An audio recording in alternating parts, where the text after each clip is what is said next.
So this video covers off some of the things that we're talking about at Cologne, but there's a lot more in the game as well. So FIFA 10, following the success of FIFA 09 online, we'd be ignorant to ignore what our fans were asking. So we've done a lot of work this year in online.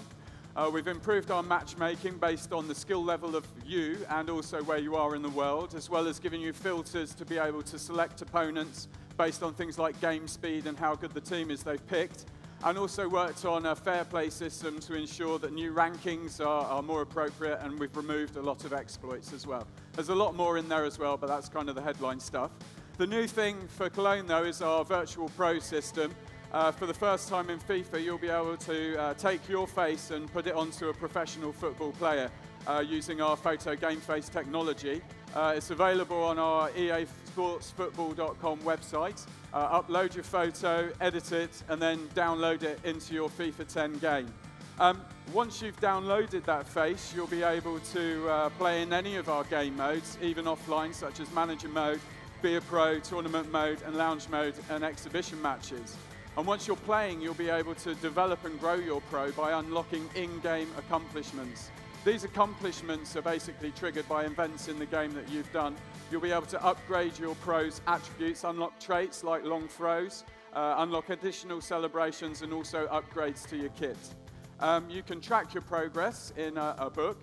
You can see how well you're doing, how many accomplishments you've unlocked, and also how far you are through each one, as well as getting some hints and tips, but not for the secret ones. Depending on what you want to do with your pro, you could select Pro Club Championship, our new online clubs mode, allowing you to create a professional club and then compete online internationally. There'll be regional leagues as well as an overall worldwide ranking system, which will allow you to see how good you are as a team. If you want to play as an individual, you can in a club by taking your player into an ad hoc game. Maybe meeting some friends, forming a club, or even getting scouted by another club. Basically, see if you're the best in the world on the pro leaderboard and see how you stack up against sort of professional gamers around the world.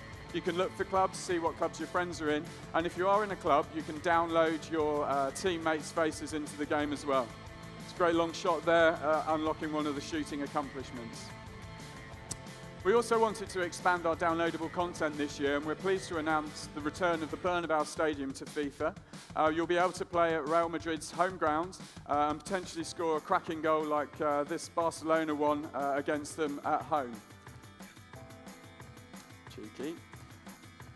We'll also have some news about live season coming soon in early September. We're not announcing details about that at this time. Following fan feedback, we also wanted to introduce a practice arena this year. You'll be able to practice standard one-on-one with the keeper, as we've had for a few years now, in addition to set pieces, such as free kicks. There's a nice driven goal here under the wall. Also penalties, throw-ins, and corners. But probably the most exciting developments are practice match. You can have multiplayer humans locally playing in a practice match, and you can even adjust the number of players outfield on both teams. So if you wanted to play five-a-side on a full-size pitch, you could.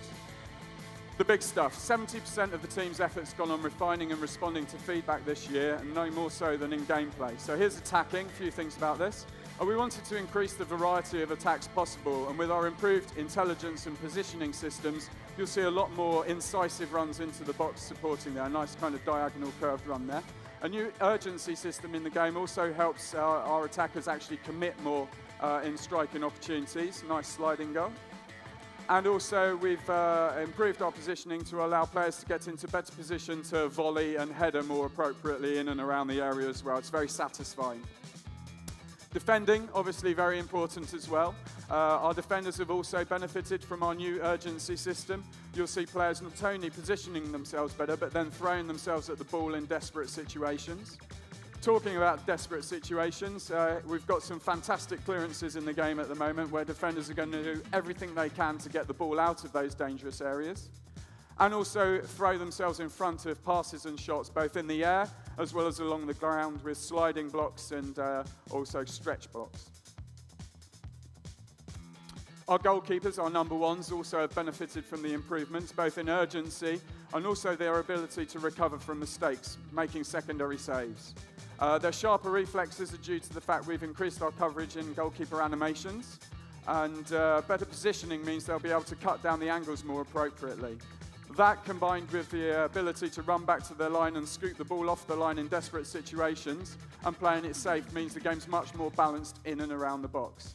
Innovations now, 3 really cool ones. We wanted to take some inspiration from the real world of football and put in a decent set-piece creator. And we've done that so gamers can actually create their own set pieces.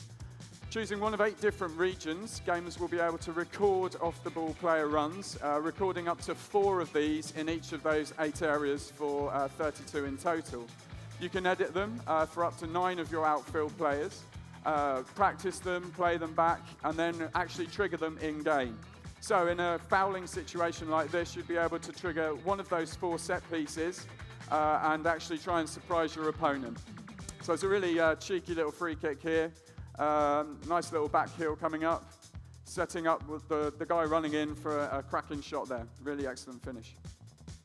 Freedom in physical play, we really wanted to introduce a more organic feeling sensation on the ball. So it's now possible to actually be in control of the ball in a number of different ways using physical attributes. So you can protect the ball, as Berbatov did there, or gain possession, as I think it's Drogba does here, by actually muscling off Rio Ferdinand. That, with our new momentum system, means you can actually totally displace a player off the ball based on physical attributes and speed. At least a very engaging and satisfying physical interactions between the players. 360 dribbling, which is also available on PC and Wii this year, is a very big deal for us. It's a very fluid, very responsive, very satisfying way to control your player. And allows you to go absolutely anywhere on the pitch. No more zigzagging with 8 directions. As you can see here, I honestly believe we've totally changed the way you can control your player and relegated 8 directional controls to a different league. You can also express yourself very freely on the ball with skilled dribblers. It's extremely satisfying, and I suggest you go have a play of it on the show floor. That's the end of my segment. Sorry for being so quick. If you want to know more, come and see me in the behind closed door area. FIFA 10 is actually on the show floor. It's the demo. Don't be alarmed by the lack of teams in it. FIFA 10 will obviously still have the exclusive Bundesliga in there for the German Bundesliga fans. Thank you very much.